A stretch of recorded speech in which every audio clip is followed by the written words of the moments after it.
दर्पण news. कारवाई की दिखावा एकच सवाल। कोल्हापूर जिल्ह्याचे पोलीस प्रमुख म्हणून नुकताच योगेश कुमार गुप्ता यांनी पदभार स्वीकारला आहे। जिल्ह्यातील अवैध व्यवसाय हद्दपार करणार असल्याचं व गुन्हेगारी मोडीत काढणार असल्याचं त्यांनी जाहीर केले। असे असले तरी त्यांच्यासमोर हे एक मोठे आव्हानच आहे, कारण स्थानिक पोलीस प्रशासन कारवाई करण्याचा दिखावा करायचा व आपले हप्ते वाढवून घ्यायचे हा एकसूत्री कार्यक्रम सध्या चालू आहे। त्यामुळे अवैध व्यवसाय हद्दपार करणे हे एक दिव्य धनुष्यबाण उचलण्याची किमया नूतन जिल्हा पोलीस प्रमुखांना करावी लागणार आहे। हुपरी परिसरामध्ये काही अवैध धंदे दिवसा बंद आणि रात्री चोरून सुरू असल्याची जोरदार चर्चा ऐकायला मिळत आहे।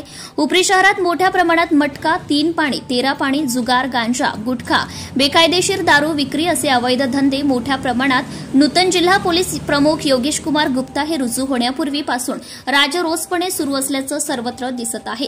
मात्र जिल्हा पोलीस प्रमुख योगेश कुमार गुप्ता यांनी पदभार सांभाळल्यानंतर अवैध धंदे चालकांविरोधात बडगा उगारला जातोय।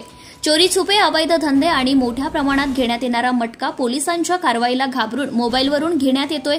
यामुळे कारवाई की दिखावा हा एकच सवाल सर्वसामान्य जनतेला पडला आहे।